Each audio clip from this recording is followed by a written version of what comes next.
Se olvidan que Rusia es la máxima potencia militar del planeta. Sobre todo cuando uno se mete a ver la cuestión nuclear, las jerarquías, las armas hipersónicas. Estados Unidos no tiene armas hipersónicas. Poca gente sabe eso. Sí, las ha intentado desarrollar, pero hasta ahora ha fracasado. Pero han fracasado. Irán ya las tiene. Irán pudo penetrar el famoso blindaje israelí gracias a 9 armas hipersónicas. Que esto poca gente lo maneja en el mundo. ¿Cuál fue el peor error? Quisieron que Rusia y China se acercaran uno al otro. Y ahora están haciendo un hub, el nuevo Silicon Valley, lo están haciendo en la frontera de Rusia y China. Usted que conoce bien la idiosincrasia del pueblo ruso, ¿usted cree que Rusia puede llegar a perder esta guerra? Bueno, la de Ucrania no, está ganada. Esa está ganada. Ucrania, a mi juicio, va a marcar el nuevo orden mundial. No va a ser Gaza, no va a ser, no sé, hay 16 conflictos hoy en el mundo. Ucrania va a ser definitivo. El verdadero punto de inflexión. Sí, hoy se sabe que nada más hay 2 potencias en inteligencia artificial, y hay que reconocerlo, que son, lo digo en orden, China y Estados Unidos. China le lleva una ventaja de por lo menos 15 a 20 años a Estados Unidos en materia militar de inteligencia artificial. ¿Qué futuro nos espera en Europa? ¿Cómo lo ve usted cuando ha venido ahora aquí a Europa? ¿Qué cambios ha visto? ¿Cómo nos percibe? ¿Cómo nos ven desde fuera?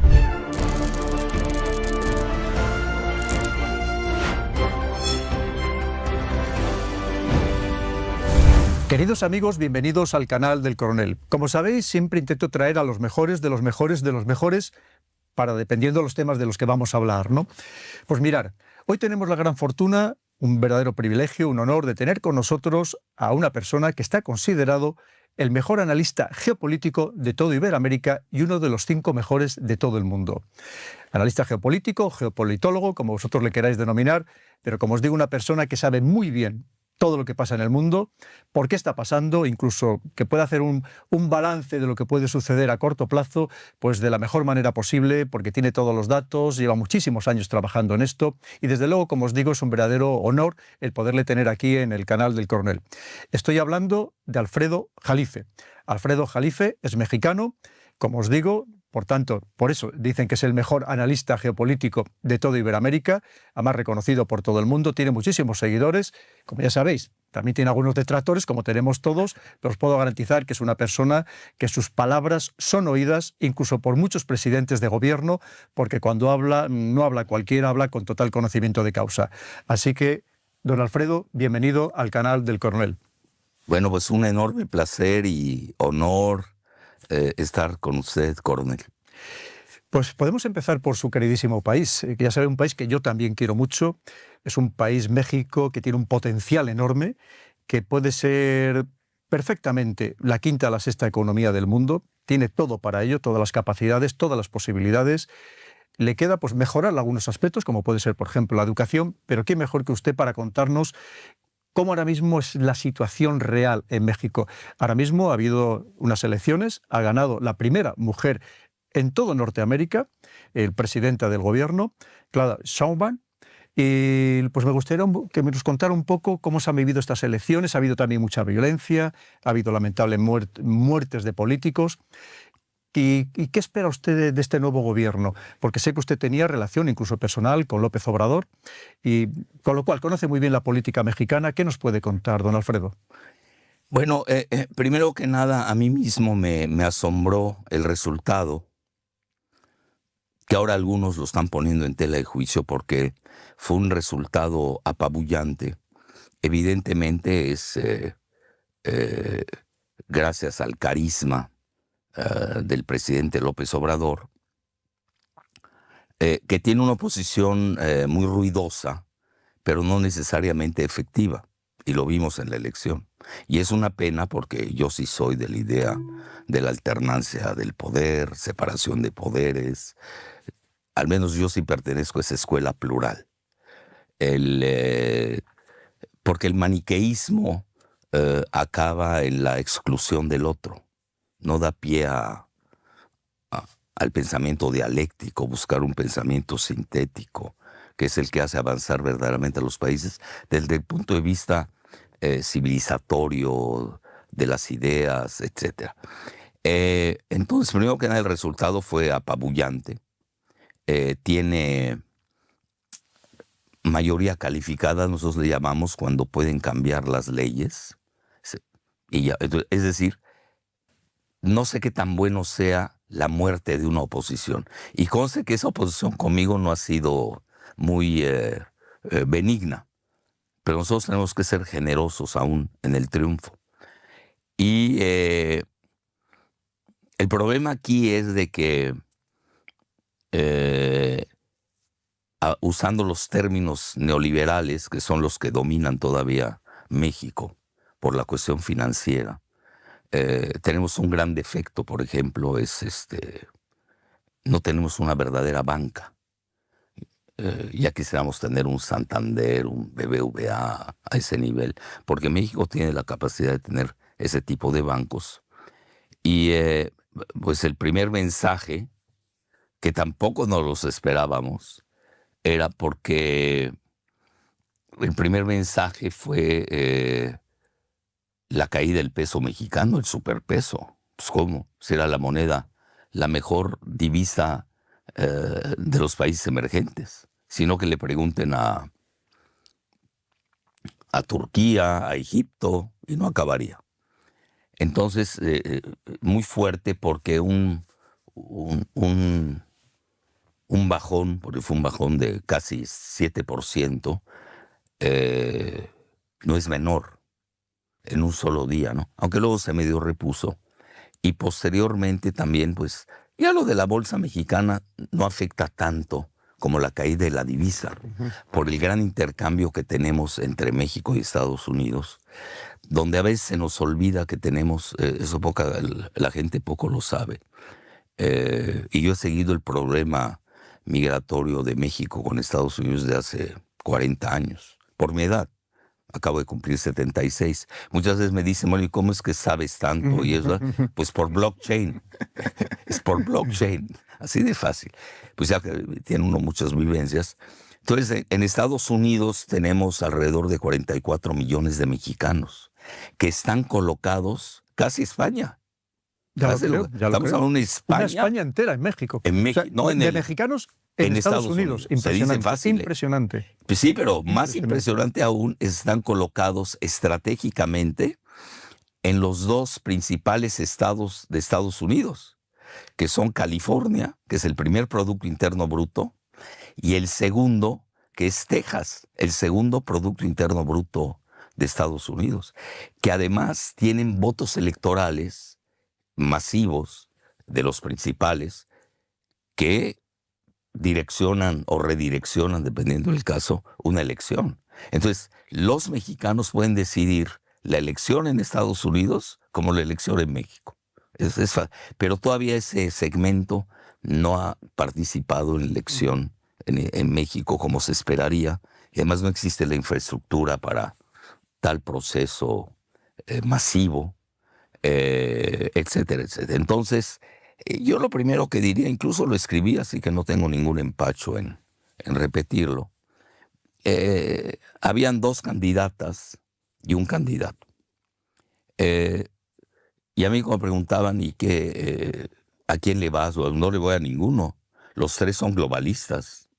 A veces, muchas veces, en la pirámide del poder, en la base, hacen que se peleen y no se dan cuenta que con el famoso follow the money, cuando uno sigue bien el dinero, pertenecen al mismo Olimpo, que son BlackRock. Entonces yo decía, va a ganar BlackRock. Por eso asombró mucho la manera en que no fue bien recibida, con un resultado tan apabullante, la elección, que yo siempre lo comento en broma, porque además yo los conozco personalmente, obviamente uno más que a otro, con la otra persona, lo tengo que decir abiertamente. Pues yo era, con Andrés Manuel, yo tenía una relación de montaña rusa. Un día estoy arriba, un día abajo, porque así es el sistema político mexicano y así es su personalidad de él. Es una gente que no confía mucho, es un llanero solitario y sabe hacer muy buenas relaciones, las sabe usar y ha sido, pues ha sobrevivido a todas las persecuciones habidas y por haber. Nada más se salvó de ir a la cárcel, ha sido la única situación. Pero ha ido creciendo mucho, ha manifestado una gran resiliencia y ahora en el poder, pues tuvo mejores resultados cuando él mismo fue elegido. Entonces yo hasta en broma comenté, parece una reelección encubierta. ¿Por qué? Porque la candidata que él realmente seleccionó, era imposible pensar que llegara un candidato que no fuera afín, para no decir otra palabra, a su pragmatismo y a su idealismo, etcétera. Pues no es muy popular que se diga. A pesar de que hasta obtuvo más votos que el mismo presidente, que a mi juicio es el que le abre todos los caminos sabidos y por haber. Y tan es así, cuando yo participaba en las reuniones, por ejemplo, a mí me hacía mucho caso el presidente y sigue haciéndome caso en esa materia de los energéticos, sobre todo. Ahora hablaremos de eso. Petróleo y litio. Pues realmente ya no existía, nunca participó. El presidente le hacía leer las listas. Era una edecán, no muy graciosa ni agraciada, por cierto. No tiene una personalidad muy arrolladora para nada. Es incluso puede ser hasta seca, repelente, a ese grado. Bueno, y lo he comentado yo públicamente, no es ningún secreto al respecto. Muchos dicen que ahora me van a perseguir. Bueno, usted ya ha estado muy perseguido, ¿verdad? Sí. Recientemente incluso le detuvieron y hasta le esposaron, Sí. ¿no fue así, don Alfredo? Sí, por el litio, por andar defendiendo el litio. Entonces, en resumen, sí me llamaron la atención esas dos características de que, incluso para alguien que está dentro del sistema, como es relativamente, porque a mí no me gusta la política como tal, me gusta analizarla, pero porque a mí me han dado puestos, me han querido hacer diputado, senador, y no, porque todavía hay que entender que lo que llamamos democracia en México, estamos en una forma embrionaria. Es decir, venimos de un sistema pues realmente casi totalitario, porque así quiere Estados Unidos. Es decir, es lo que le conviene a Estados Unidos. ¿Tanta influencia tiene Estados Unidos en México? Yo digo que en México no se mueve la hoja de un árbol sin que no esté enterada la CIA. Bueno, sería la Ucrania de Estados Unidos, para decirlo en términos muy suaves, ¿no? Todo lo controla Estados Unidos. Por ejemplo, este superpeso famoso, ¿a qué se debía? Bueno, primero que nada, hay seguramente usted lo sabe mejor que nadie, una cosa que está mal traducida al español, le llaman carry trade. Carry trade es el diferencial de las tasas de interés. En México no tenemos banca como tal, la banca que existe es un gran déficit, igual que la educación, como acaba de decir, y eso sí es preocupante. Pues cuando uno se pone a ver, en lugar de estar festejando en forma triunfal, sí me preocupa porque están ganando la carrera en ese sentido. Una es que no tenemos una banca nacional. Tenemos banquitos. Esos son de pueblo, de aldea. No son bancos, ni siquiera para el país.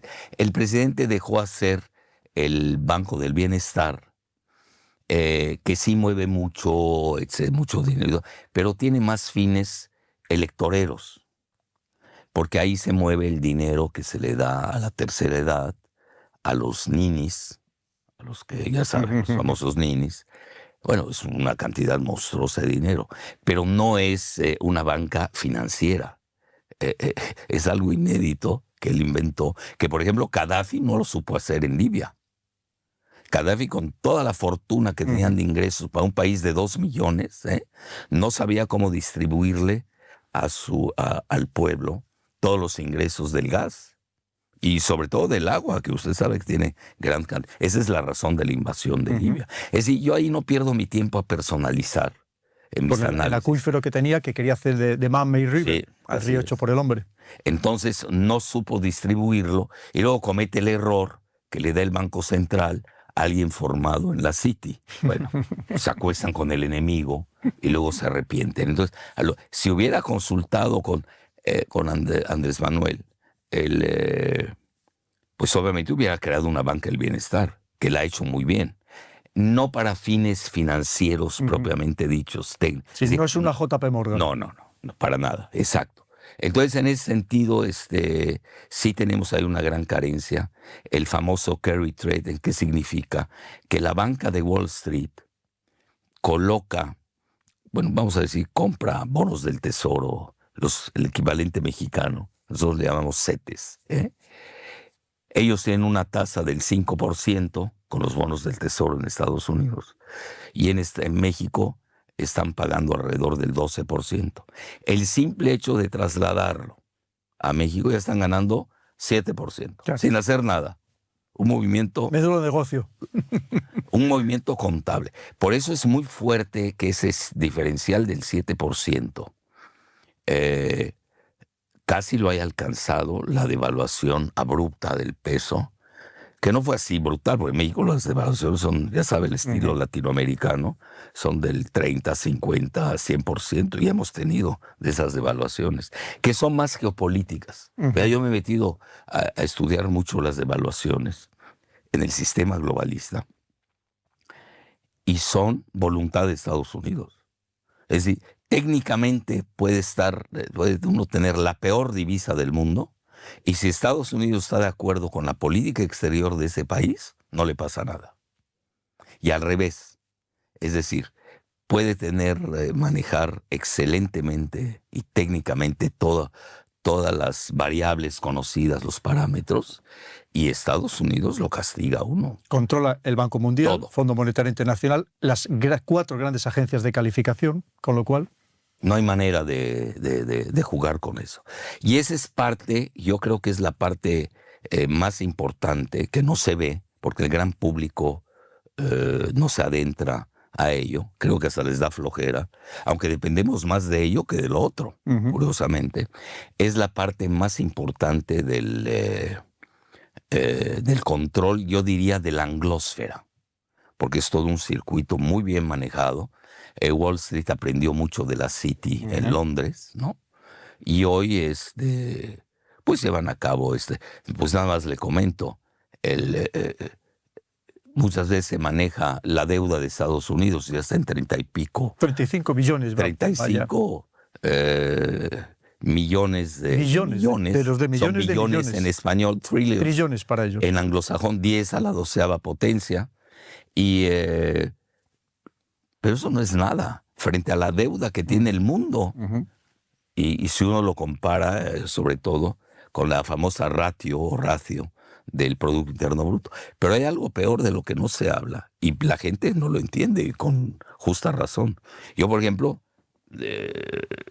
porque estudié un MBA, un Master Business Administration, en una universidad americana de México, por cierto, que se llama así, Universidad de las Américas, pues medio empecé a entender esto de los derivados, que es incomprensible para cualquier leguleyo, y donde se están manejando ya entre 2 y 4 cuatrillions. Estamos hablando de 10 a la 15ª potencia. Y no lo digo yo, lo dice el Banco Internacional de Pagos. Ahí viene. Sí, pero no es fácil. A ver, ¿cómo le decimos a alguien que incluso que sea doctorado en filosofía, letra, en todo, menos en finanzas, y ese tipo de finanzas no lo va a entender? Entonces ahí tenemos una burbuja tremenda, especulativa a nivel mundial, que hace que uno se explique cómo puede ser que una empresa sola en Silicon Valley tenga el equivalente del Producto Interno Bruto de varios países de África y de Latinoamérica. ¿Y quién controla todo ese dinero, don Alfredo? Los oligarcas fíjese que esa puerta revolvente la estoy estudiando. Y como se maneja esto ahí, follow the money, que es el dinero. Si te entendemos bien un BlackRock, digo, está bien. BlackRock la maneja un israelí estadounidense que se llama Larry Fink. Se llama Management Under Investment, así se llama la cantidad que manejan. Estamos hablando, subió bastante el año pasado gracias a las guerras. Entonces ya se vuelve un circuito de ida y vuelta de varios niveles que llegan hasta la cúpula. Es que hablamos de varios billones, Sí. de los de millones de millones. Y de obviamente euros o de dólares. especulan, están la venta de armas. Hoy, por ejemplo, la venta de armas del complejo militar industrial de Estados Unidos, con lo que le ha proveído a Ucrania y a Israel. Pues es la parte que más está subiendo en Estados Unidos en su Producto Interno Bruto, que eso hay que desglosarlo muy bien.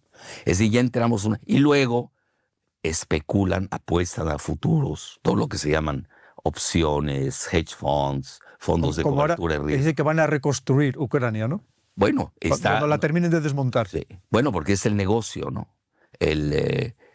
Precisamente está ahí Larry Fink.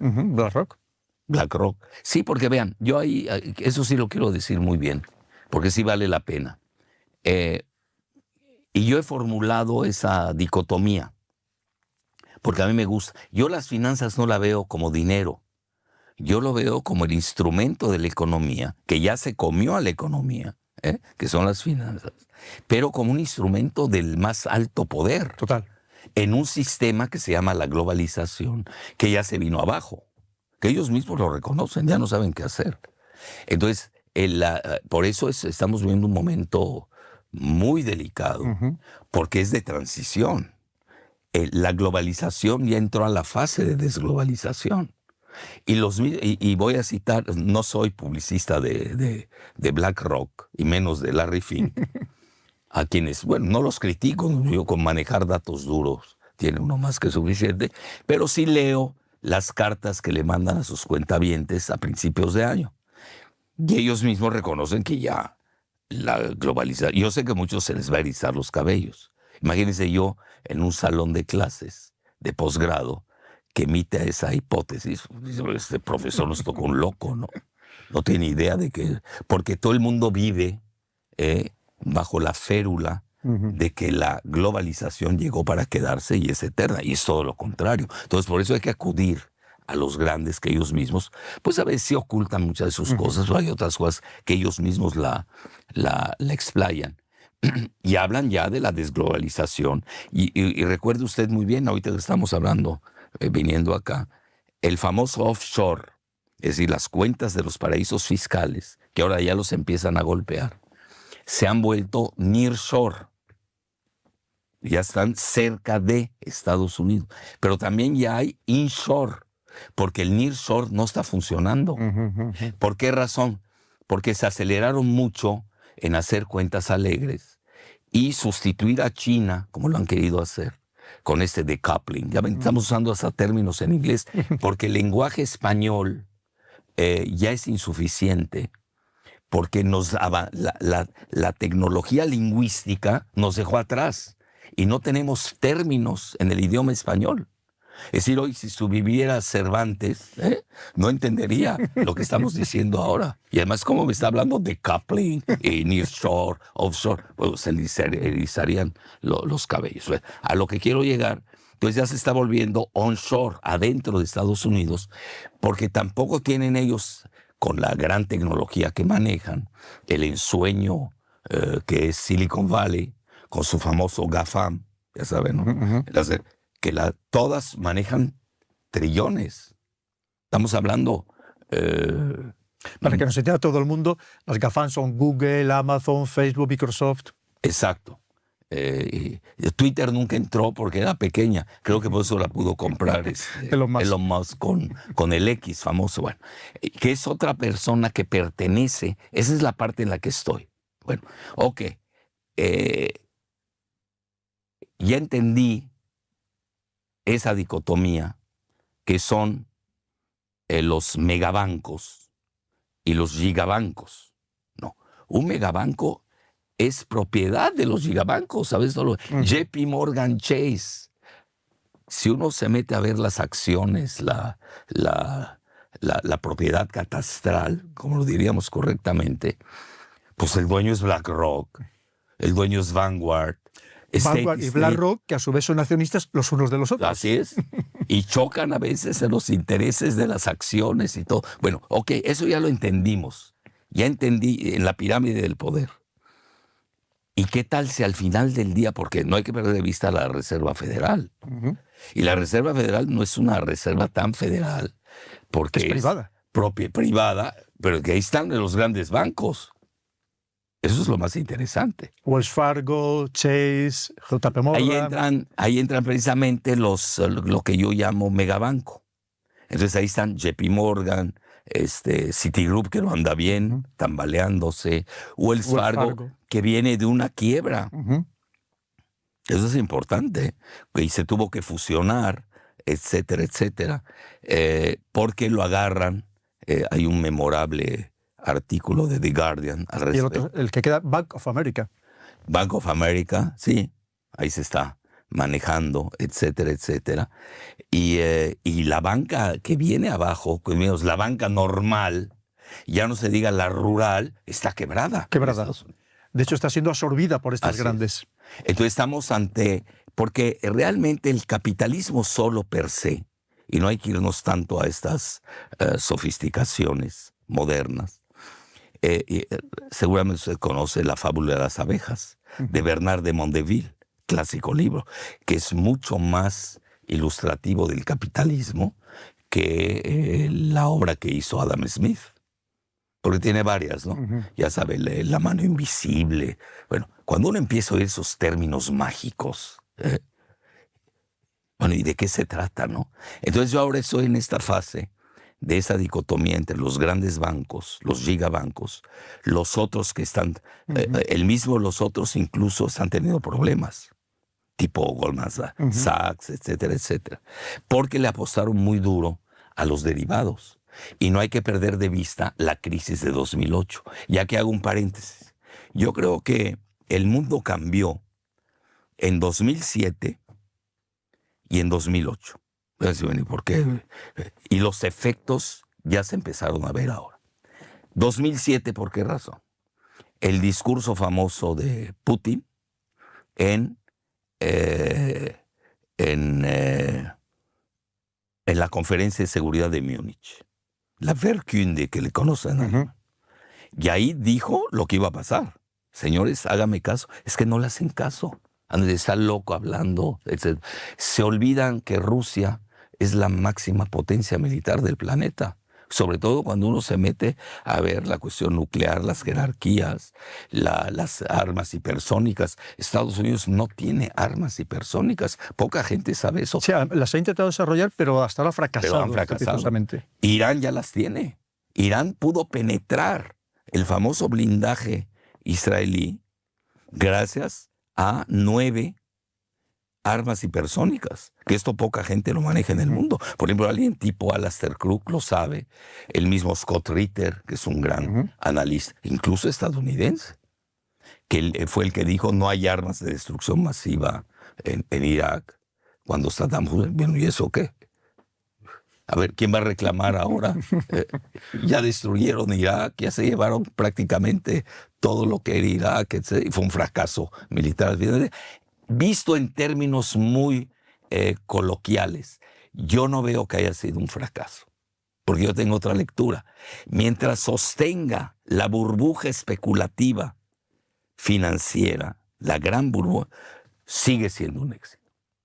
Por eso la parte que viene es todavía más ilustrativa, que es ahorita, vamos a, si me deja proceder. Pero favor. Quiero concluir a la cuestión de estas grandes finanzas, y empieza uno a adentrarse, bueno, ¿y quién? Usted ya lo vio, que son codueños, Vanguard y BlackRock, se llevan casi todo Wall Street, todas las acciones. Aquí ahora mismo en España son los principales accionistas de prácticamente todas las principales empresas y multinacionales españolas, de prácticamente todas. Está también el Fondo Soberano Noruego, el Norges Bank, pero las principales son BlackRock y Vanguard. Bueno, ya incluso en Europa. Y ya no hablemos de México, por favor. Precisamente la candidata que perdió las elecciones decía que las iba a impugnar porque habían estado muy manipuladas por poderes externos y también por los narcotraficantes. ¿Tanto poder llegarían a tener los narcotraficantes como para influir en unas elecciones? Vean, no le quiero decir, ayer en Bilder, Alemania, sacaron una caricatura feroz. Ponen a un narcotraficante con su rifle, una sillota, sentado, y ponen a Sheinbaum, muy diminuta, subiendo una escalera para sentarse en una sillita. Feroz. Bueno, la caricatura es eso, exagera. Sí, pero hay mucho. Es decir, en México el dinero que maneja el narcotráfico es hiperabundante. ¿Se puede llegar a un cargo político importante sin el apoyo de ese narcotráfico o inmediatamente son asesinados como ha pasado con tantos políticos y tantos periodistas? Hoy en la fase en que estamos en México, desgraciadamente, es muy difícil. Porque además ya no solamente es las drogas de siempre, tradicionales, sino además ha metido todos los opiáceos sintéticos como es el fentanilo, ¿verdad? Exactamente. Y de ahí es donde entramos ya a un tobogán que no sabemos qué va a suceder. Por ejemplo, el hijo de George Soros, Alexander Soros, felicitó a Sheinbaum. Bueno, yo pertenezco a la coalición de Morena, que es una coalición. Pues para mí realmente fue muy difícil decidirme, porque públicamente, no es que yo sea antiglobalista per se, he seguido el modelo global de la globalización durante varios años. No comparto las teorías extraterrestres del Foro Económico Mundial de Davos, toda esa gente, pero también, como yo me dedico a la geopolítica, yo tengo que profundizar. Bueno, ¿y qué es el Foro Económico Mundial de Davos? Que es el nuevo grupo Bilderberg, el antiguo, hoy se transforman en financieros. Es decir, la gran aristocracia, la gran plutocracia, la gran oligarquía, hoy se volvieron banqueros y la bancocracia. Y hoy se volvieron los financieros de primer nivel, que controlan todo. O grandes millonarios como Bill Gates, sí, que han hecho esas grandísimas fortunas con la tecnología. Jeff Bezos, etcétera. Y no acabaría uno de enumerarlos, ¿no? Entonces, aquí el problema, es la elección de Estados Unidos, del 5 de noviembre. Yo, por ejemplo, acabo de hacer un ensayo, porque me he metido a la política israelí, la estadounidense, que hay que hacer lo que yo llamo las geobiografías. Es decir, Netanyahu no es Netanyahu, no es un personaje aislado. Zelensky no es un personaje aislado, aunque sea un comediante ilegítimo, lo que querramos. Ahí está porque lo dejan y les ha convenido que llegue. Un Milei no es, pues ya saben, Argentina está dividida la opinión pública. No quiero abrir ahorita esas heridas latinoamericanas, pero convienen a un sector de la opinión pública.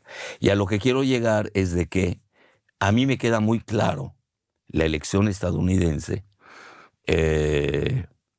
y vis a vis de lo que pasa en Israel, cómo hay un binomio que es el de George Soros con el grupo del Partido Demócrata, donde se mete a ver todas las ligas. Estamos hablando de Hillary Clinton, Bill Clinton, Obama, el mismo Biden, que el mismo Biden dice: yo soy sionista, lo dice abiertamente. Mucha gente no lo cree. Bueno, googlea, se lo dijo, no lo estoy diciendo yo. Bueno, porque ahí entramos a las estructuras del deep state, del estado profundo, del establishment. Antes le decíamos establishment, ya vimos que es más que un establishment, es el estado profundo. Entonces, lo primero ahora con las 34 cargos que le asestaron a Trump, y cuando hizo su declaración incendiaria, por cierto, porque así están jugando en Estados Unidos. Donde guste o disguste, están en una proto-guerra civil. Es cierto. Que a veces no se atreve a decir su nombre. Se dice que incluso que gane quien gane, la otra parte no va a aceptar los resultados. Imagínate. Y que puede haber problemas gordos en Estados Unidos. Muy difícil esa situación. Entonces, lo primero que dice Trump es de que George Soros estuvo detrás de su encarcelamiento. y detrás de su, bueno, no encarcelamiento, de su enjuiciamiento, más que nada, en 34 asuntos, ¿no? Y yo, por ejemplo, que sí sigo la prensa israelí de manera profesional, no por antipatía, porque yo tengo un método, coronel, que es el dialéctico. Como no quiero ser maniqueo, yo soy el bueno, los demás son los malos. Que eso no lleva a nada. Es que el buen analista tiene que ser mucho más objetivo, no de caer en la subjetividad. Y dialéctico, y tengo que escuchar al otro que dice, aunque no me guste. Pues yo no estoy leyendo por placer, estoy leyendo porque tengo que analizar. Entonces hay un portal que está diseñado para la comunidad israelí de Estados Unidos, que es muy influyente, yo diría relativamente serio, que se llama The Forward, o hacia adelante, lo pudiéramos traducir. Y ellos mismos, porque hay un judeocentrismo propio del pensamiento israelí, que no me quiero meter al Talmud ni a ver todas esas consideraciones, pero es muy de ellos, el pueblo elegido de Dios, todas esas, ¿no? Ya ve que Estados Unidos lo retoma, somos el país indispensable, el país excepcional, lo acaba de retomar Biden. Biden, yo lo he seguido, el destino manifiesto, etcétera, etcétera. Entonces Biden lo acaba de retomar ahorita que fue a West Point, y hablando que son un país excepcional y son ellos los que llevan la batuta en el mundo y tienen la carga del planeta, ¿no? Ideológica y teológicamente hablando. Entonces, lo primero que dice Trump es de que Soros financió al fiscal Alvin Bragg. Alvin, ya sabe, y Bragg, B-R-A-J-J. Bueno, entonces sale alguien del establishment en el Washington Post, que no cualquiera escribe ahí, que muchos comentan que está controlado por la CIA. Bueno, todo está controlado por la CIA, por favor. Entonces, pero hay alguien que le gusta decirlo, pues está bien. Es que ya es irrelevante eso. No olvidemos la operación Mockingbird. Sí, así es. Ya es que controlaban ipso facto. Todos los medios. Exacto, ese es clásico, como usted muy bien lo señala. Entonces sale un peso pesado que se llama Glenn. Es muy interesante lo que le voy a decir porque a mí hasta me llamó la atención. Se llama Glenn Kessler. Bueno. Y lleva 11 años. Yo no sé cómo lo nombraron, si hay un método democrático dentro del Washington Post o no. Lo nombraron The Fact Checker. Él es el que verifica los hechos. Bueno. Y arremete contra Trump. Cosa que no estoy defendiendo a nadie. Si usted me pregunta, hace el análisis. Sí. Yo de Trump hay cosas que detesto y otras que me gustan, igual de Biden.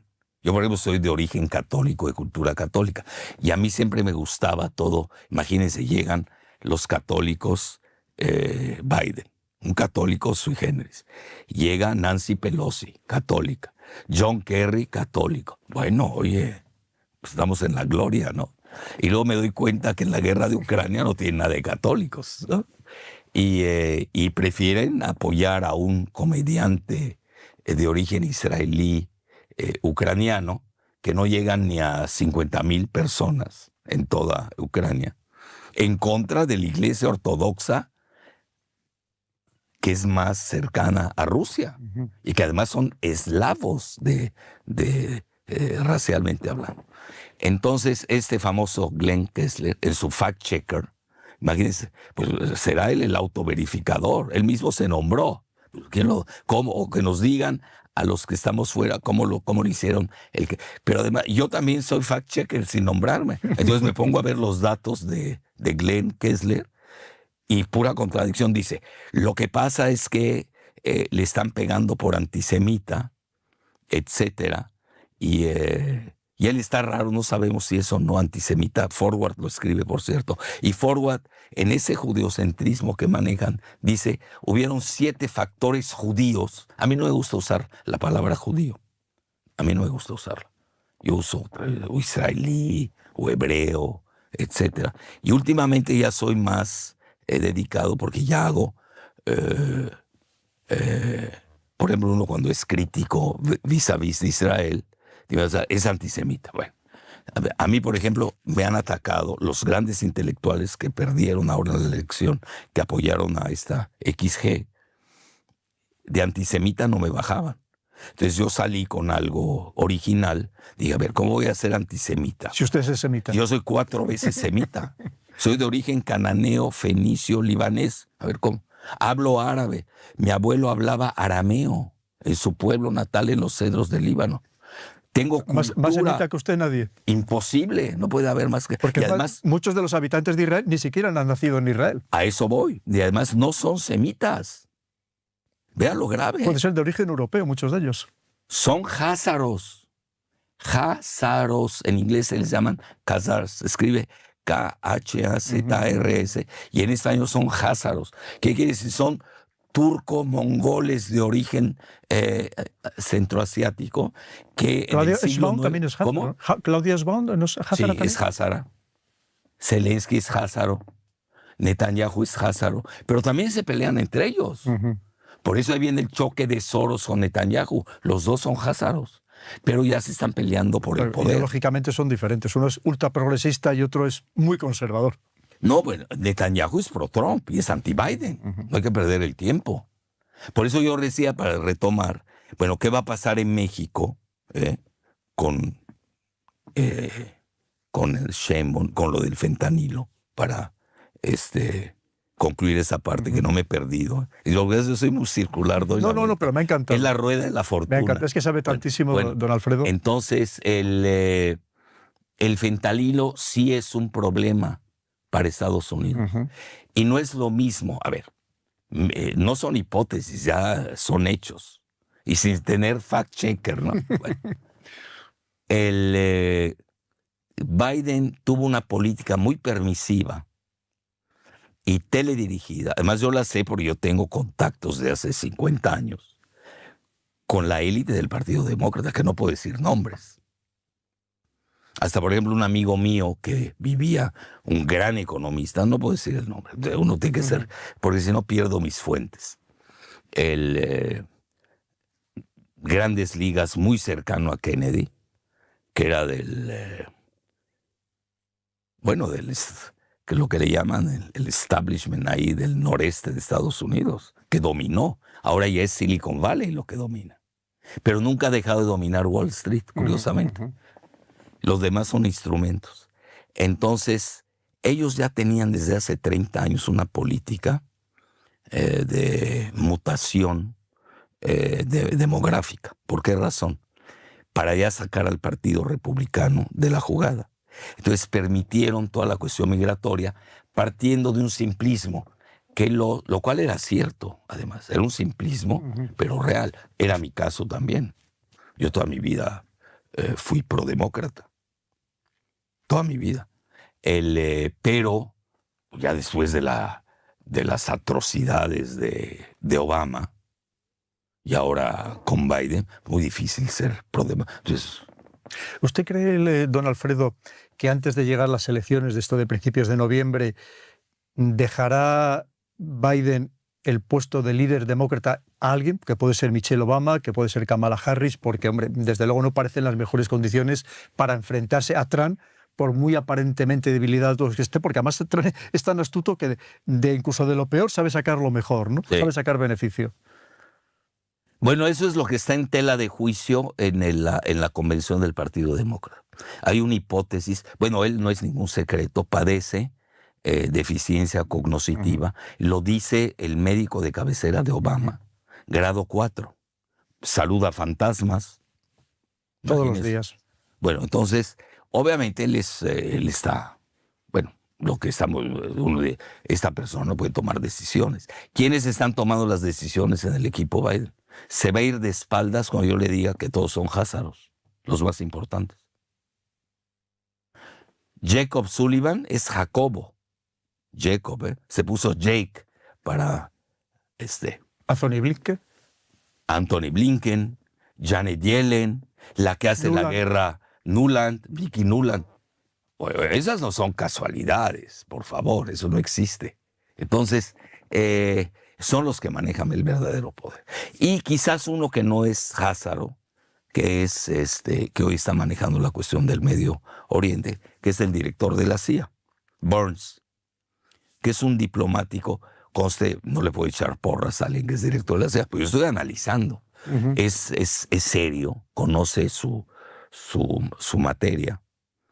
Ya ve ahora que está un poco, que se ha manejado, que se puede dar una guerra nuclear por el motivo de Ucrania, todo el uso de armas largas que golpeen, de armas occidentales, sobre todo de Estados Unidos, que golpeen a Rusia, pues ya lo dijo abiertamente el presidente Putin, que va a haber una respuesta asimétrica. Sí. Pero fíjese, hay otro escenario que ahora mismo se está barajando estos días, que además le afecta a usted directamente, precisamente por ser de origen libanés, que es que Israel abra un segundo frente, ya no indirectamente como está ahora, que están bombardeándose de manera diaria, pero sino que lo abra ya con entrada de tropas directamente en Líbano. ¿Usted cree que eso sería viable? ¿Sería, digamos, razonable pensando que ya tiene un frente que no ha conseguido cerrar Israel después de 8 meses o 9 meses ya de guerra prácticamente en Gaza y no ha acabado con Hamas, y abrir otro segundo frente sería complicado para Israel? Bueno, en realidad hay 7 frentes de Israel. Lo dice el mismo Yoav Gallant, que es el ministro de la Defensa. Ellos hablan de 7 frentes. Y es más, un ex primer ministro israelí abiertamente dijo que la guerra, no hay que equivocarse, es de Israel contra Irán. Es decir, también no hay que perder de vista esa situación. Por eso ataca permanentemente tropas iraníes o diplomáticos iraníes en Siria, también en Líbano. En Irak. Que de hecho ahora mismo parece ser que había habido una visita de alto nivel precisamente de Irán al Líbano. Y también en Irak, y donde asesinan al icónico Soleimani, Qasem Soleimani, fue en Bagdad. Correcto. Con las brigadas ahí muy ligadas a Irán, porque Irak, los conocemos la región, pues tiene casi el 85% de chiitas. Aunque curiosamente en la guerra de Irak-Irán que propició Kissinger, que él mismo lo reconoce antes de morir, donde murieron 1 millón de personas. Que se dice fácil, ¿eh? Y no se movió el frente en Satalará prácticamente ni 1 milímetro.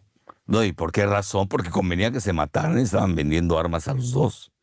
Muchas veces conviene mucho esa situación. Es que eso hay que verlo también como negocio. Claro. Y obviamente el resultado fue catastrófico. Pues yo digo, bueno, si lo ves así, que fue catastrófico, sí. Pero si lo ves como negocio, que apuntaló el mercado de valores a los derivados. Y en aquel momento a Saddam Hussein se le consideraba poco menos que un héroe. Le daban las llaves de oro de las ciudades estadounidenses porque estaba luchando contra el que era el gran adversario de Estados Unidos, que era Irán, para que veamos la hipocresía del mundo. Y cuando no interesó, pues le atacaron a Saddam Hussein. Sí, sobre todo cuando manejó, curiosamente, ya no quería dólares. Eso es. Quería hacerlo en euros a través de BNP Paribas. Y lo acabaron. Igual pasó con Gaddafi.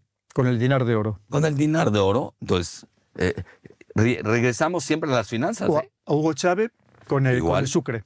Igual. El dinero. Sí, al final del día eso no hay que perderlo de vista. Por eso a mí me preocupó la caída de la bolsa, y más que la bolsa, el movimiento del superpeso. Y obligaron ahí a hacer unos ajustes en 2 días de México. Entonces, pero quiero concluir la parte del fentanilo porque es muy importante. Ya viendo, para no penetrar mucho en ese renglón, que sí, en forma increíble, tenemos a 2 personalidades házaras, que hay házaros de primer nivel, tampoco los quiero hacer. Por ejemplo, un Noam Chomsky, aunque ya ve que lo agarraron ahí en la cuestión de Epstein, que era házaro, por cierto.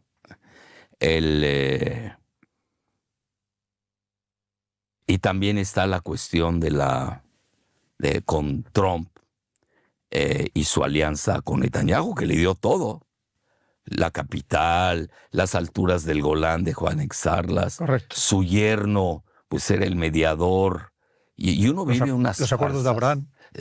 Sí, uno vive unas cosas que realmente si uno no sigue ciertos lineamientos, sí se pierde. Es un laberinto. Entonces, y ahora también, por ejemplo, el que está haciendo la negociación entre Hezbollah e Israel es un házaro que hizo servicio militar en Israel, que se llama Amos Hochstein. Increíble. Y que sí logró dividir la parte del gas, que hay mucho del gas en estas guerras, incluso la de Gaza, que tiene unas reservas pletóricas de gas frente a las costas. El Líbano también tiene bastante gas. Y eso que ya se acabó la era del petróleo, ¿no? Y del gas. Bueno, no se ha acabado. Ya ven que han inventado que la energía verde, sí, etc. Es toda la cuenca sur del Mediterráneo. Sí, exacto. Entonces, ¿qué sucede? Ponen a este Amos Hochstein, que además participó con el ejército israelí en sus propias guerras, a negociar con Hezbollah. Bueno, es ahí donde... por eso ese frente que es un frente abierto, sí, pero hay otros.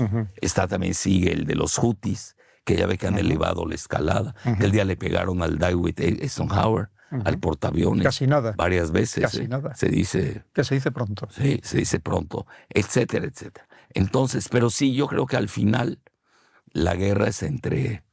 si sigue la escalada, ¿no? Sí, porque hay que ver el límite, ¿no? Ahora se ha postulado Ahmadinejad para presidente. Bien. Que ese sí que es radical, de verdad. Bueno, lo que pasa es los iraníes... a mí me tocó visitar Irán cuando era presidente Ahmadinejad. Los iraníes manejan muy bien el acordeón radical.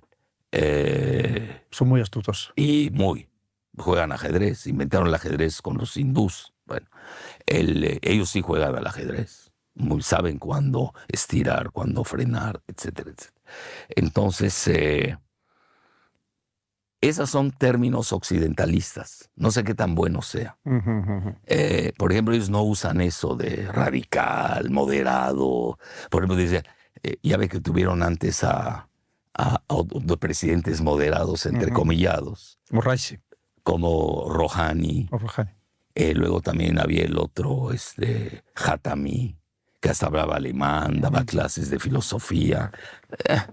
Son los juegos clásicos de Irán. Ellos se manejan como los que, principled, le llaman en inglés, los que tienen principios, los que siguen al pie de la letra. Rigoristas. Rigoristas, muy buena el término. Y ahí no existe eso de... por ejemplo, yo me muero de risa cuando escucho extrema derecha, extrema izquierda, izquierda, derecha. A mí no me explica el mundo. A mí en lo personal no. Sí los manejé y los sigo medio manejando. Pero usted lo sabe mejor que nadie. ¿De dónde viene el término izquierda-derecha? Desde Carlos II, del Parlamento británico, que unos se sentaban a la izquierda. Con Francia, ¿no? Y luego, un siglo después. Y luego los otros enfrente, los conservadores. Y luego en Francia, en la Asamblea, a la izquierda se sentaban los jacobinos. Eso es. Y a la derecha los girondinos. Es una definición topográfica. Bueno, que sí reflejaba la realidad, hay que reconocerlo. Y tan tuvo éxito que luego en la Revolución Industrial, pues sí, habían los capitalistas y los obreros eran de izquierda y los capitalistas eran de derecha. En la Guerra Fría se manejó la URSS, pues era izquierda, y Estados Unidos era el país capitalista. Pero la globalización destruyó esa semántica, porque muchos de izquierda, sobre todo de América Latina, y ya no se diga, no me quiero meter al continente europeo. No, nos tenemos que meter, porque... resulta que eran travestis los de la izquierda, resultaban que eran globalistas, y en México abundan esas izquierdistas. A mí ya no me sirve, a mí en lo personal. Sobre todo cuando empiezo el análisis de la cúpula hacia abajo, y no de abajo hacia arriba. Abajo lo puedo usar, porque es un término, lo tengo que decir, muy aldeano, pero ya caduco, totalmente caduco. Pero ya cuando yo subo, ya después de todo lo que hemos revisado, pues sí veo que hay unos globalistas y otros soberanistas. Curiosamente, términos que ya están siendo usados en el pleito de Trump contra Biden. Claro.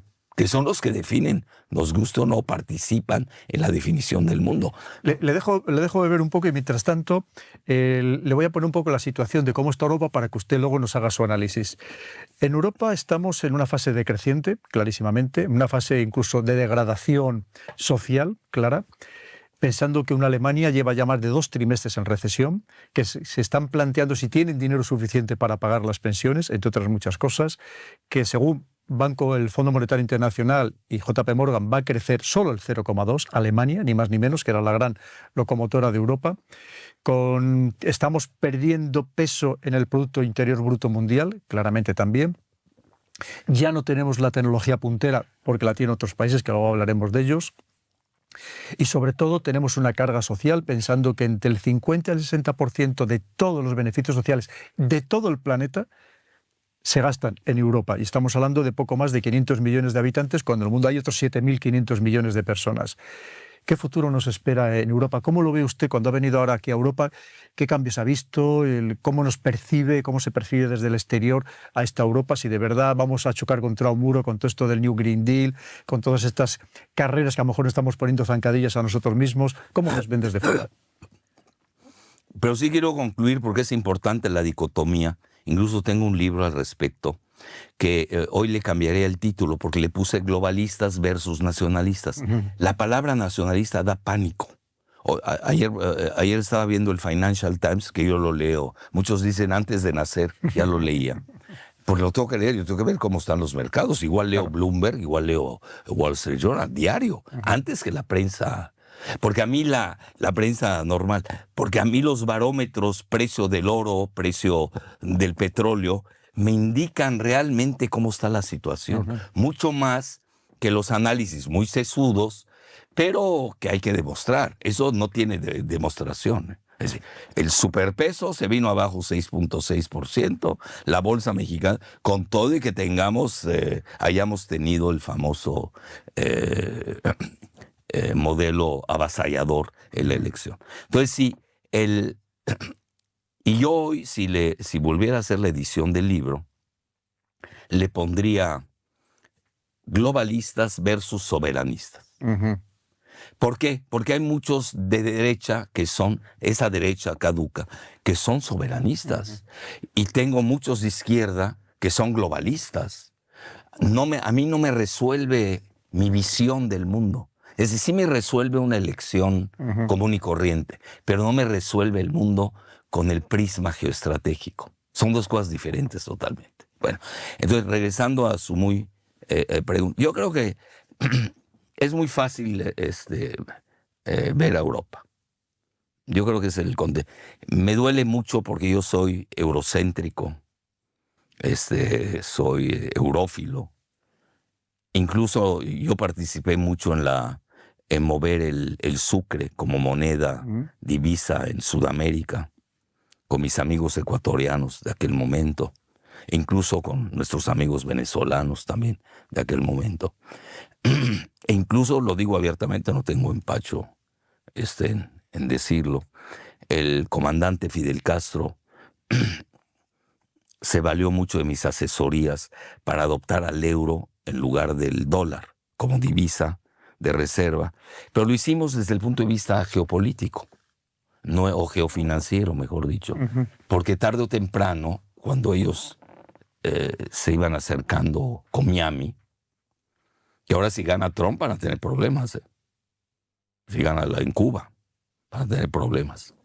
Igual en México vamos a tener problemas con el asunto del fentanilo, porque hay razones por las cuales no va a ser igual la política de Biden frente a Cuba que la política de Biden también frente a México. Pero son ya, como está tan...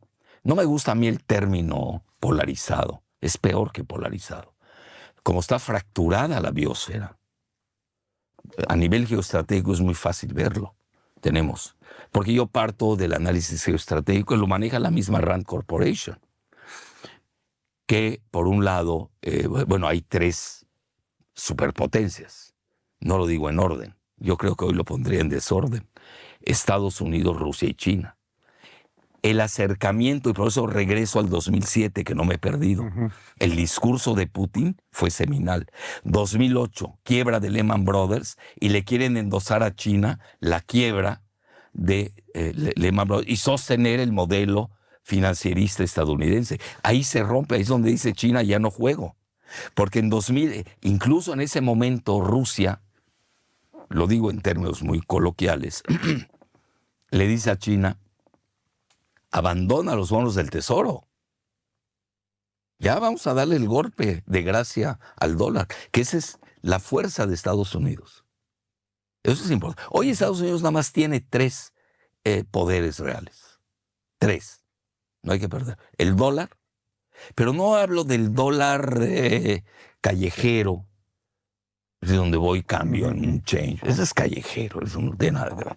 O el dólar, donde está perdiendo el dólar es ya en el manejo del petróleo. Las Ahí sí, transacciones internacionales. ahí sí. Pero donde sigue más fuerte que nunca es en el manejo financiero del dólar. Es decir, todas las tratativas se hacen en dólares. No se hacen ni en rublos ni en yuanes chinos. Eso hay que entenderlo muy bien. Es decir, la finanza sigue siendo, las geofinanzas siguen siendo el verdadero poder de Estados Unidos. El segundo, la computación cuántica. La computación cuántica. De 44 rubros de tecnología de punta, China lleva ventaja en 37 sobre Estados Unidos. En la única que está detrás es en computación cuántica. Y eso porque no lo sabemos, porque los chinos leen mucho a Sun Tzu. ¿Qué tal si no lo han sacado? Eso es a nivel público, leemos. Y los secretos de Estado, usted los conoce eso mejor que nadie. Las cosas no se publican y no lo van a estar publicitando. Por eso ve uno una China diferente. La China de 2024 no es la China de 2008, donde ahí creo que no entendió, la golpearon, no entendió el golpeteo, ¿no? Y ahora tenemos que comete el peor error geoestratégico que se puede hacer. Lo cometieron los Clinton, Obama con Biden cuando era vicepresidente, y ahora Biden. Y Trump, no lo puedo dejar de lado. ¿Cuál fue el peor el error? Quisieron que Rusia y China se acercaran uno al otro. Entonces, dentro de ese esquema de estabilidad estratégica, ya tenemos un G2. ¿Y cuál es el G2? No es el que quería que Henry Kissinger, que había hecho un G2 en su época, en los 70, entre China y Estados Unidos contra la URSS, lo cual le dio ese término usted lo sabe mejor que yo, profundidad estratégica. Pero no es nada más lo militar, hay que ver varios niveles también de que están en juego. Por eso a China la dejan entrar al sistema internacional, que eso nunca se ha manejado. No sabemos qué pasó, qué acuerdos hubieron entre Nixon, Kissinger y Mao Zedong y Zhou Enlai. No lo sabemos. Luego viene, en la misma década de los 70, viene Brzezinski, que era el cerebro de Jimmy Carter, ¿no? Con ya Deng Xiaoping, ¿no? Y ahí es donde empiezan a dejarle a China el entrar a nivel internacional. Y hoy por eso China es la segunda superpotencia geoeconómica en el mundo cuando lo medimos en términos nominales. Pues si se mide en paridad de... Ya es la primera. Ya es la primera. Paridad de poder adquisitivo. Y es la primera en el mundo. Entonces hay que tener mucho cuidado con ese manejo de las cifras. Sí, cuando se la deja entrar a la Organización Mundial del Comercio, a partir de ahí Así es. 2001. Días después de los atentados del 11 de septiembre. Si no me equivoco, 3 o no sé cuántos días. Bueno, entonces a lo que voy. Entonces, ¿qué sucede? Hoy en esta etapa de ven el renacimiento de China, irresistible, la rusofobia que impera más en el Partido Demócrata que en el Partido Republicano, que es menos rusófobo. El Partido Republicano es más sinófobo. Y el Partido Demócrata es... el Partido Republicano es menos... Menos contra Rusia. Sí. Y el partido más, y el otro menos contra China. Exacto. Y ahí está Hunter Biden que me desmienta. Digo, si alguien... Buenos negocios con China. Y con Ucrania. Y con Ucrania. Y ahí, bueno, con Burisma. Entramos al follow the money. No falla eso. Sí, porque eso los marca inmediatamente. Entonces, ¿cómo quedamos Europa en este nuevo contexto? Pero ahí voy. Entonces, ¿qué sucede? Kissinger quiere, y bueno, ya enloqueció al final Kissinger, casi a sus 100 años. Un día quería acercarse a Rusia contra China, cambiar el esquema en los 70, y luego al final se contradice lo de Ucrania, no me quiero meter más. Y Brzezinski fue todo lo contrario, quería un G2 de Estados Unidos con China contra Rusia, porque como es de origen polaco, canadiense, ya ve cómo manejo la cuestión geográfica, porque a mí me da mucha luz. Claro. Entonces quería algo contra Rusia, porque nunca dejó de ser rusófobo. Entonces, ¿cómo queda en este juego? Vean, ayer se lo estaba yo comentando a alguien. Europa. ¿Qué debe haber hecho Europa? Fíjense, se lo voy a poner al revés. Europa hubo un momento, y me consta, porque yo iba a asistir a las reuniones de globalización en La Habana, donde iban muchos europeos. Estaba de moda el euro. Y el euro tuvo un momento que pudo haber desplazado al dólar. Y eso no se la perdona. Y menos si no se la perdonan a Saddam Hussein, ni a Gaddafi, ni al mismo Hugo Chávez, pues menos se la van a perdonar a los europeos. Pero ahorita hoy los nuevos europeos yo los veo, pues ellos mismos, me duele mucho decirlo, pues incluso yo estudié en una escuela francesa en Beirut, se llama Les Frères des Écoles Chrétiennes en Beirut, los lasallistas, y les agradezco mucho mi formación. Jamás voy a repeler de ellos, todo lo contrario. Imagínense todo lo pro-europeo que puedo ser, y ya no se diga pro-francés.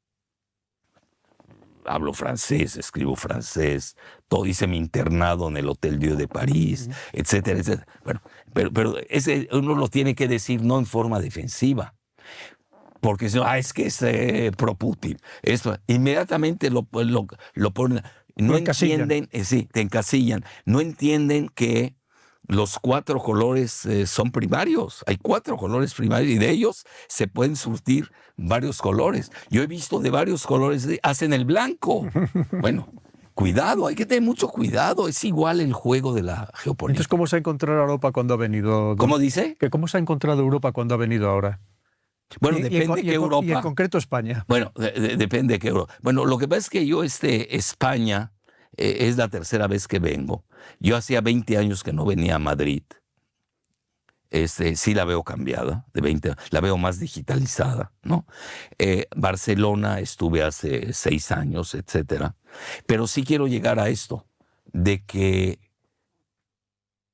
¿qué debió haber hecho desde el punto de vista geoestratégico? Si hubiera sido el geoestratega europeo, debió haber sido la Suiza continental.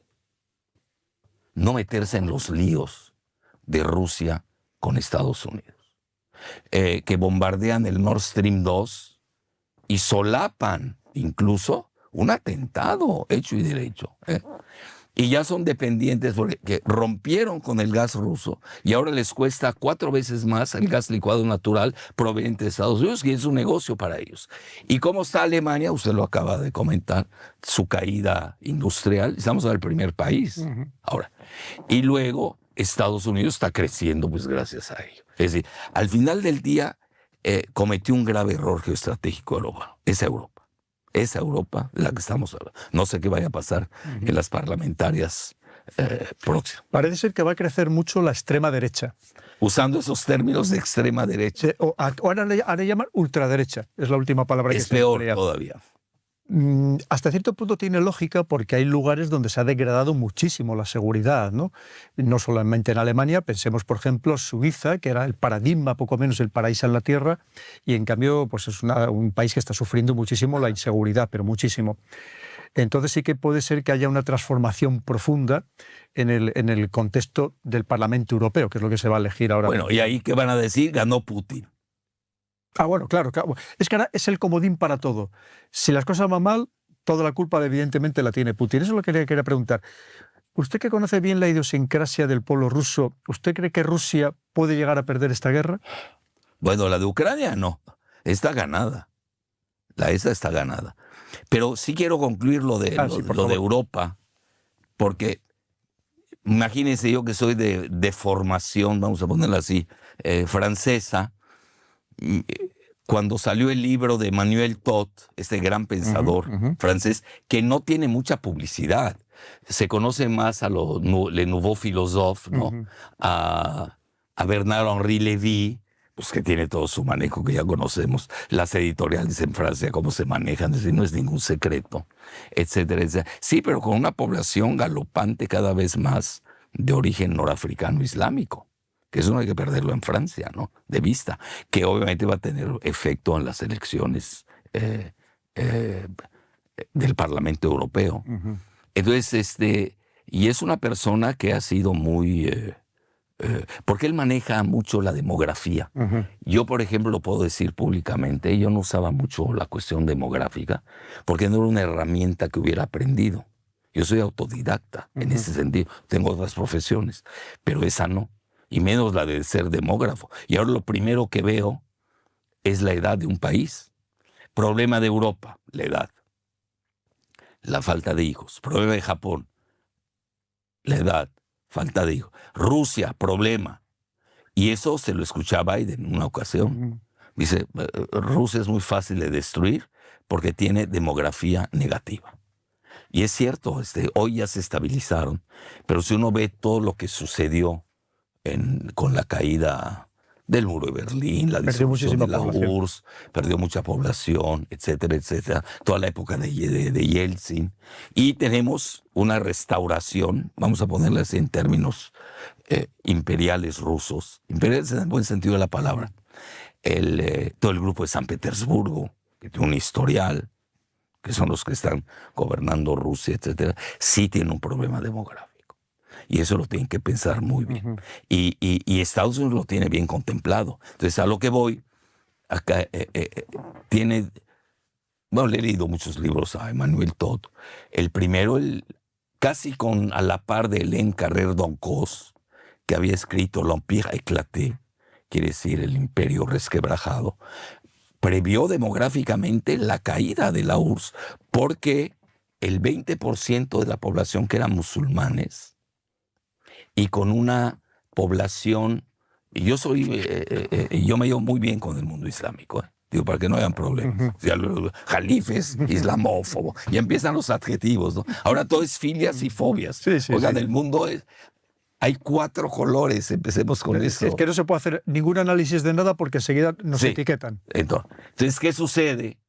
Él comenta la poligamia consustancial a la religión islámica. Y me llevo también con los chiitas y con los sunitas, y hasta con los drusos, que ya ven que tienen otra aceptación, digan los alawítas. Por ejemplo, pues, viví en Líbano, soy de origen libanés, viajo al Líbano una vez al año, etc. Bueno, a lo que quiero llegar. El primer libro dice, igual que Hélène Carrère d'Oncos, se va a caer la URSS. Y había hecho un análisis, sobre todo demográfico. Curiosamente, hoy tienen ese mismo problema, pero a nivel Rusia. Y además la brecha generacional es muy poderosa. Si hoy uno ve el mundo islámico, que son 1.800 millones, se dice fácil, ¿Qué se dice pronto? 57 países, estamos hablando de poblaciones juveniles. Muy jóvenes. Estamos hablando de 15, Yemen, Somalia, hasta 20, 25 a lo sumo, etcétera. La biología al final se impone. Y ahí yo veo que Europa no previó la cuestión biológica. ¿Por qué? Porque también podemos entrar a análisis más psicologistas e industriosos, que el hedonismo, el materialismo, ¿no? el egoísmo en el que luego sucumben. El relativismo. ¿El qué? El relativismo también. El relativismo. Todas esas consideraciones lo están viviendo y se pagan. Esos lujos del hedonismo al final se pagan, nos guste o no. Bueno, entonces, ¿a qué quiero llegar? Previó en el segundo libro, previó ya la caída de Estados Unidos. Bueno, dijeron, está loco, ¿cómo se va a caer Estados Unidos? Bueno, pues que vean cómo está la infraestructura de Estados Unidos. No tienen trenes. No tiene ni un solo tren de alta velocidad, ni uno. Ustedes tienen no sé cuántos, y ellos no tienen ni uno. Bueno, si tuvieran, pero ellos sí meten sus bases navales aquí, militares. Y ustedes no los dejan hacer trenes en Estados Unidos. Sería un buen intercambio. Bueno, a lo que quiero llegar, y en ese momento y luego saca su nuevo libro, si no me equivoco fue en febrero, Sí. que se llama La défaite d'Occident. Ahora la acaban de traducir al español. Ya no está hablando de Estados Unidos. Ya vio que el continente europeo, Es todo Occidente. la que está Unión cayendo. Europea, todo lo llamado occidental, se viene abajo. Y obviamente ve el nuevo eje euroasiático. Y estamos viendo, por ejemplo, a mí me llamó la atención, yo conozco Pakistán, el año pasado estuve 15 días en Pakistán. Van a decir, el Jalife hace cada locura en sus viajes. No, lo que pasa es que yo no viajo como turista, estar en la Sino como terraza. observador. Observador. Fui a las ruinas de Harappa, Mohenjo-Daro, que son las primeras ruinas urbanas de la humanidad. Fui a ver el puerto de Gwadar, que es muy importante en Puerto de aguas Pakistán, profundas. que es donde baja Fundamental para China. para China. Los iraníes estaban haciendo el suyo en Chabahar, con India. Es decir, todas esas cosas hay que verlas. Claro. Yo es un turista, ni lo entiende, ni le importa. Yo no voy. Obviamente también veo lo turístico, porque me dice mucho del momento de la sociedad. Entonces de repente veo que hasta decretaron día de luto, o 2, no sé cuántos, por la muerte muy rara, entrecomillada, de Raisi, el presidente Raisi, con su canciller. Que a veces yo me pregunto, a veces países tan inteligentes como miran, ¿cómo es que vuelan en el mismo avión el canciller? En el mismo Y el helicóptero. presidente, en el mismo, helicóptero. Muy raro pasó. No tiene mucho sentido. Y los otros 3 helicópteros no les pasó nada. No había Como tanta... decía Putin, porque los otros helicópteros eran rusos, ¿no? Ah, exacto, exacto. Sí, porque este era americano, era de la marca Bell, pero no tenía las refacciones, no las sabían. ¿Cómo es que un país de ese nivel descuide? Es una crítica amable que yo les hago, ¿no? Pues yo tengo buena relación con ellos. No pueden cuidar eso. En un mundo que no es de Disneylandia. Entonces, y saque ese libro. Entonces, ¿en qué me llamó la atención? No solamente el luto. Cuando quisieron amarrar navajas entre Irán y Pakistán, todos los líos de Baluchistán, los atentados, cuando fue la ceremonia de la muerte de Qasem Soleimani, fue un operativo de los baluchis. Toda esta desestabilización interna en Irán, etcétera, etcétera, ya con esa niña kurda, etcétera. Bueno, a lo que quiero llegar, y ahora recientemente veo que ya quieren formar una alianza geoeconómica, China, que lleva a Pakistán, Rusia, que jala a Irán. Estamos hablando de 4 países muy importantes, por lo menos 3 de 4 con bombas nucleares. Y uno, Irán, que está cerca, está a 60% del enriquecimiento de uranio, pero que en cualquier momento puede acelerarlo. Y pues lo que pasa es que no han hecho las bombas nucleares fuera de los inventos de Netanyahu, que les ha inventado 1000 veces, que tiene bombas atómicas, etcétera, etcétera.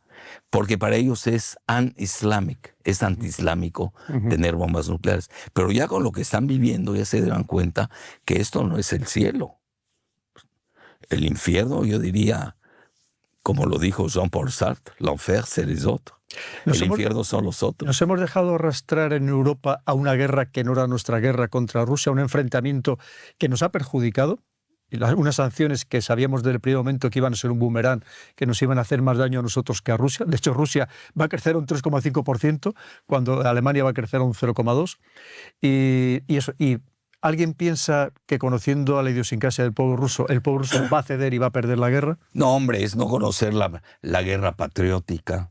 Yo conozco Rusia, he estado en San Petersburgo. Yo cuando leo Occidente versus Rusia, ¿no? Si uno no conoce San Petersburgo, puede ser que lo crea. Yo conocí, he ido varias veces a San Petersburgo. Para empezar, y no tengo nada contra los japoneses, vea cómo me tengo que defender de muchas cosas. ¿Cómo va a ser Japón Occidente? Japón es Oriente y le llaman Occidente. Entiendo la distorsión geopolítica. Es decir, los buenos somos nosotros. Y hasta Japón. Se les incluye dentro del concepto de Occidente. Exacto. Entonces, pero cuando uno va a San Petersburgo, fundada por Pedro el Grande, que se basa en una ciudad holandesa para hacerla casi a la par, donde tienen el Museo del Hermitage, que tiene el mayor número de obras maravillosas de arte de Occidente, que construye el Hermitage, es un italiano, y cuando tienen el famoso ballet francés en Versalles con Luis XIV, tienen Le Ballet Russe. Y el ballet ruso es Mariinsky, en el Teatro Mariinsky. A mí me ha tocado ir a ver ahí el ballet, porque me gusta mucho el ballet ruso, porque es muy bueno. Y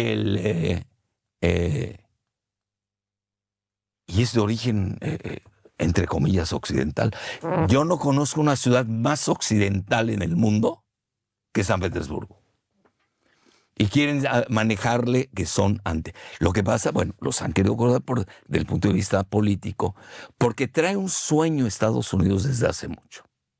Y nos tenemos que remontar al libro de Halford Mackinder, en 1907, La geografía como pivote de la historia. Entonces, cuando uno ve un archipiélago como el británico, que es relativamente pequeño, frente a un continente del tamaño de la URSS, que hoy ya amputado de no sé cuántas repúblicas, 12, ¿no? Más o menos. Pero aún así le quedan 17 millones de kilómetros cuadrados. Imagínense. Que además tienen en la parte de Siberia, es la región más rica del mundo. Hoy a precio presente vale 75 millones de dólares. A precio sin derivados. Y por eso, y hoy están creando, que eso no se sabe mucho en llamado Occidente. Imagínense a un servidor hablando así en Latinoamérica. Pues está loco, ¿de dónde lo sacaron, no?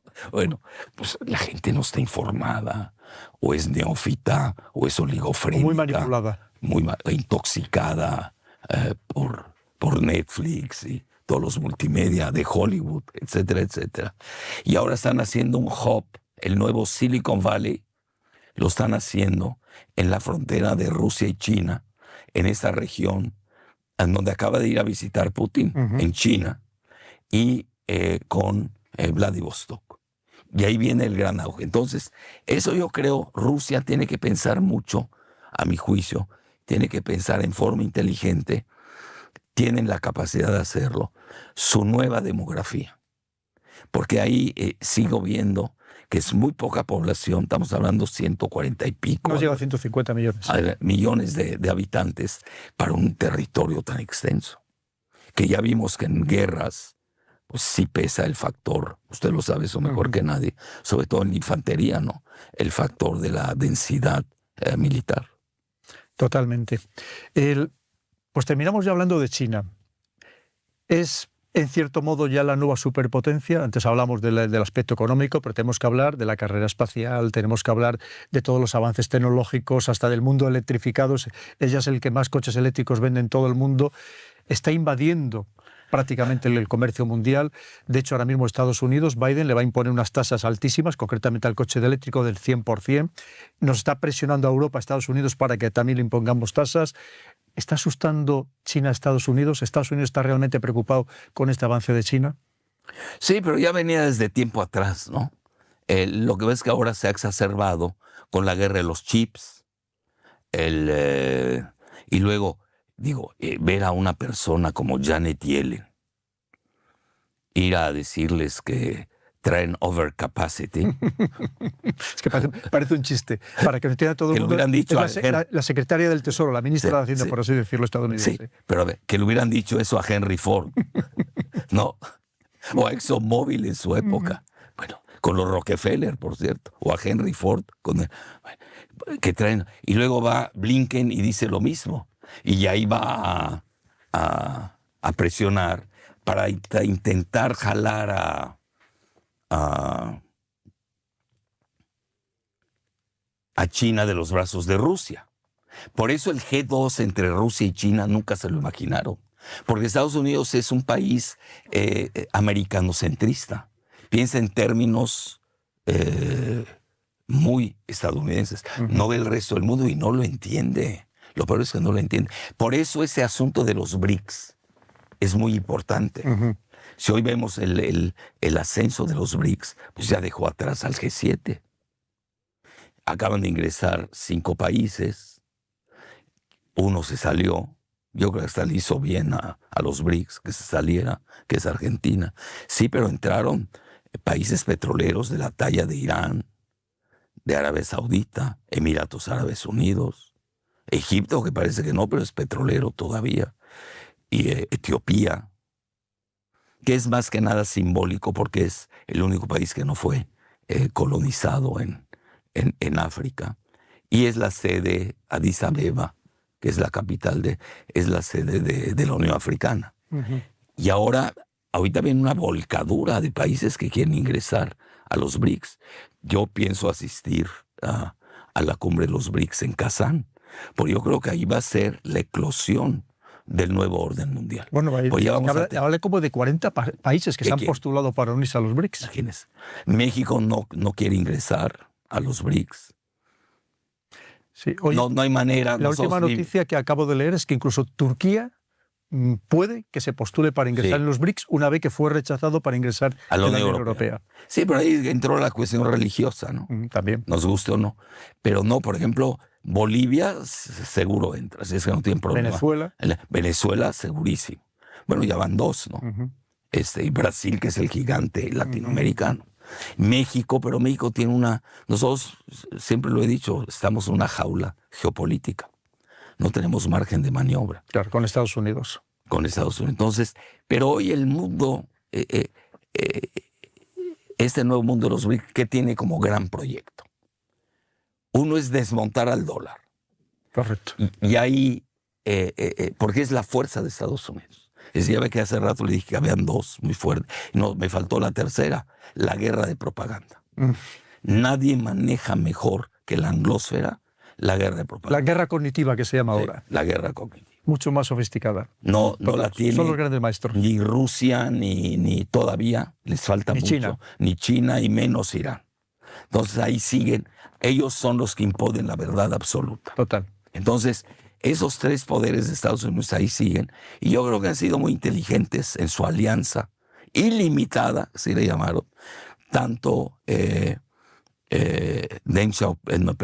Xi Jinping y Putin. Por ejemplo, en esta cumbre que se dio en Beijing, es muy importante. El abrazo. El abrazo. Eso es un hecho histórico. Es un hecho histórico. Doble abrazo. Y aquí ha pasado desapercibido. ¿No lo han visto aquí? Prácticamente desapercibido. Rompió la costumbre china. Total. Él se occidentalizó, se rusificó. Por eso yo voy con mucho cuidado. Correcto. Tiene toda la razón, don Alfredo. Es un hecho histórico. Eso se estudiará en los libros de historia. Además fue sin corbata, con camisa muy casual. Y los dos estaban... ¿A qué no habrán llegado en un día en sus conversaciones para llegar a ese abrazo? Entonces, y hasta vemos la evolución de la postura china frente a Ucrania. Antes eran neutrales y ahora vemos abiertamente. Aquel día dice, ya entendimos las razones por las que Rusia está operando en Ucrania. Y Rusia abiertamente apoyando a China en el asunto de Taiwán. Entonces, ¿qué va a pasar? Yo creo que a China se sabe manejar en el pluralismo. Los BRICS es un proyecto ecuménico, para decirlo en términos geoteológicos, tienen el sur global a su favor. Muchos no podrán hacerlo en forma expedita porque no pueden, o no los dejan, o los quiebran al día siguiente. Es decir, tampoco hay que subestimar al león herido. Estados Unidos todavía tiene la capacidad de dar zarpazos. Sí. Entonces ahí tenemos llegamos como Edipo Rey cuando llega al cruce. Pero su destino lo marcó irse a tener su famoso asunto. El problema es que nos va a arrastrar a los demás en su caída, que es el problema. Y yo he dicho que Rusia y China deben ayudar a Estados Unidos a no caerse, obviamente con condiciones, porque sí le va a pegar a muchos países, sobre todo aquellos que creyeron en la invencibilidad de Estados Unidos, que ya vimos que no es tan invencible. Así es. Y sobre todo cuando nos vamos al asunto del dólar. Y aquí le doy esta idea. Los chinos ya quieren acelerar la desdolarización. Los estrategas chinos manejan de 5 años. Los estrategas rusos 10. Yo creo que lo van a hacer en forma gradual. No conviene porque vendría una quiebre estrepitoso del mundo. No. Es decir, no conviene tener un Sansón. No sé si me estoy explicando. Perfectamente. Tenemos que tener a un anti-Sansón. No tenemos que cortarle el cabello. Rusia y China tienen que entender en esta nueva visión civilizatoria, porque no hay que perder de vista que muchos de los miembros que ingresaron ahora a los BRIC son países de alta civilización. Uh-huh. Estamos hablando de India, de China, de Irán. Digo, Uh-huh. no puedo decir lo mismo del G7, para no irme más lejos. Entonces, los chinos tienen un ritmo diferente al de Estados Unidos. Y aquí entramos a los cronogramas cosmogónicos. Para el chino, 120 años es el corto plazo. Así es. Y para el estadounidense, el Eso es un corto mundo. plazo es ya. Bueno, ellos no lo ven. Entonces, yo creo que ahí vamos a tener un choque conceptual a nivel del cronograma cosmogónico. Uh-huh. Entonces el chino sabe que ellos están ganando la batalla, están subiendo mucho. Yo, por ejemplo, dudo muchos de estos datos. No creo que una potencia del tamaño de Rusia, que tiene el primer lugar en misiles hipersónicos, tipo Kinshal, que ya los usaron estos días, a China no las hemos visto usarlas, ¿no? Todavía. A Irán sí, curioso, Es decir, ya Irán es la tercera potencia en misiles hipersónicos. Sí se pasa. Estados Unidos ha fracasado y parece que Norcorea ya tiene misiles hipersónicos. Uh-huh. No lo sé, pero son los datos que van. Porque aquí también hay que tener mucho cuidado. También hay propaganda, claro. La propaganda. Si uno lee la prensa occidental, pues de inmediato hay que ir a verificar la contraparte. Claro. Porque si no, ahora, China, que acaba de alunizar por segunda vez y en la cara a la parte oscura de la luna, ¿no? Y ya sacaron hasta su mapa completo de la luna, lo cual pone en tela de juicio muchos mitos sobre la luna. Bueno, y ya lo decía. Rusia como que ha dejado la parte de Marte a nivel espacial, uh-huh, y ahora como que está en el proyecto conjunto de exploración con China. Uh-huh. Entonces yo voy a ver, yo noto, y ahí se equivocó Henry Kissinger en su libro On China, porque se fue en la cuestión civilizatoria, su cuestión étnica.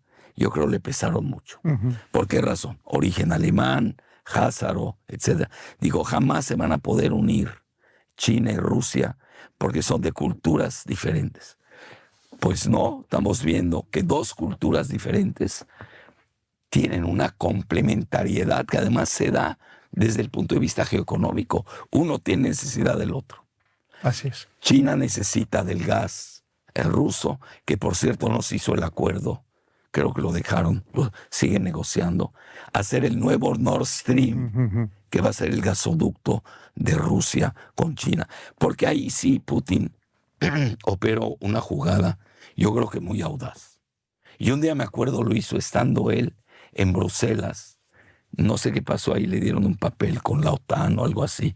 Ya ve que Rusia, en su ingenuidad, porque han tenido muchos ingenuos, el máximo ingenuo fue Gorbachev, que ni le firman, no sacan ni un papel para la unificación alemana, para la expansión de la OTAN. También los rusos tienen que hacer su autocrítica. Es decir, no pueden ser ingenuos ante los piratas, hablo en términos reales, uh-huh, o bucaneros, pero no suene tan feo, que le ganan a España por el clima, porque Felipe II se puso a hacer inventarios y en ese momento hubiera acabado con Gran Bretaña. Y el mundo hubiera sido español, no hubiera sido británico. Es decir, uno tiene que ver muchas circunstancias, ¿no?, de lo que ha ocurrido en el planeta. Entonces, hoy, a mi juicio, China yo creo que aprendió mucho. Primero que nada, Rusia tiene que hacer su autocrítica. Estados Unidos no veo a alguien que quiera hacer su autocrítica, menos del lado del Partido Demócrata. Y China aprendió en este lapso moderno, vamos a decirle eso, posmoderno, de los errores que hizo la URSS, no repetirlos. Es una gran lección para ellos. Y también vio los errores de Estados Unidos, que tampoco quiero repetir. Pero a mí me cuesta trabajo no creer que Rusia no está en la inteligencia artificial. Ahora, por ejemplo, en Estados Unidos está muy de moda la inteligencia artificial. Sí, pero es la inteligencia artificial muy banal, muy simplista. Es la inteligencia artificial que está ganando en la bolsa de valores, está ganando fortunas, ¿no? Mientras que el mismo Putin en una ocasión lo dijo. Se fue a un kinder o una escuela primaria fuera de Moscú y le dijo a los alumnos, que usted lo sabe mejor que nadie, Rusia tiene los mejores ingenieros, científicos, que no estén publicitados es otra cosa, porque dentro del proyecto del Partido Demócrata que siempre han tenido, ha sido balcanizar a Rusia en varios pedazos, cambio de régimen para ellos controlar, la nueva doctrina Monroe, pero ya del siglo XXI. Y esa balcanización basada en la demografía, obviamente apoderarse de la riqueza que tiene Rusia en Siberia y más que nada llevarse a sus científicos. Eso es parte del proyecto, como lo hicieron con Alemania en la derrota de la Segunda Guerra Mundial. Pues, ¿qué es la NASA? Todo ese proyecto se lo salen von Braun y compañía. Sí, no hay que perder. Incluso la Agencia Espacial Europea se creó gracias a científicos rusos. Ay, increíble. Entonces, han perdido muchas cosas, se volvieron maniqueos, cayeron en un falso maniqueísmo en Europa. Y esos errores sí se pagan, porque yo no veo que tengan otra oportunidad. Yeah. Esa es mi muy humilde opinión. Entonces, a lo que quiero llegar, me cuesta, le dice Putin a los niños, quien domine la inteligencia artificial controlará el mundo. Y ahí voy. Hoy se sabe que nada más hay dos potencias en inteligencia artificial, y hay que reconocerlo, que son, lo digo en orden, China y Estados Unidos. Nada más que China en materia militar, y hubo un asesor del Pentágono que lo dijo, y lo dijo hace 2, 3 años, que China le lleva una ventaja de por lo menos 15 a 20 años a Estados Unidos en materia militar de inteligencia artificial. No el chat, la inteligencia artificial. Ellos tienen otras cosas, pero me cuesta trabajo no entender que Rusia no está en inteligencia artificial. Se me hace más que ellos están, pero en el rubro militar. ¿Por qué? Porque Rusia se ha dedicado más a defender su existencia. Tienen un problema existencial, que saben que los van a destruir con todo el proyecto entrecomillado de Occidente. Y hoy han revertido las cosas. Entonces, me hacía usted la pregunta y la reconecto. Ucrania, a mi juicio, va a marcar el nuevo orden mundial. No va a ser Gaza, no va a ser, no sé, hay 16 conflictos hoy en el mundo. Ucrania va a ser definitivo. El verdadero punto de inflexión. Sí, y ahí está, por eso veo nerviosos ya a Biden. Ya ve que ahorita le bajó tantito. Tuvo que salir John Kirby a decir que ellos no quieren una tercera guerra mundial nuclear, cuando ya Rusia estaba preparada. Hoy Rusia está en sistema de alerta con todas sus... y tiene más bombas nucleares, pero además con misiles interbalísticos que son ya de hipersónicos. Y con los medios hipersónicos, efectivamente. Pues, y no vemos los submarinos. ¿Cuántos submarinos no estarán frente a la costa de Estados Unidos, del lado del estrecho de Bering o del lado frente al estrecho de Miami o de Florida? Pues, queridos amigos, como veis, podíamos estar hablando durante muchísimas horas con don Alfredo, una verdadera eminencia, como habéis podido observar y disfrutar también. Pero ya sabéis, hemos hablado de que la economía manda, pero el tiempo también manda y el tiempo se nos ha acabado. Así que solamente pues, esperar tener otra oportunidad para poder contar en el canal del Coronel con don Alfredo y seguir aprendiendo de él, que como veis es una persona que tiene tanto que transmitir. Como os digo, podemos estar no horas, sino estaríamos semanas escuchándole. Así que, don Alfredo, muchísimas gracias. Encantado. Y muchísimas gracias por haber estado aquí en el canal del Coronel. Un auténtico placer. Encantado. Muchas gracias por tu apoyo al canal. Puedes suscribirte, pulsar la campana de notificaciones para estar al corriente de los próximos vídeos y de momento aquí te dejo un par de ellos que espero que te gusten y que sean de tu interés.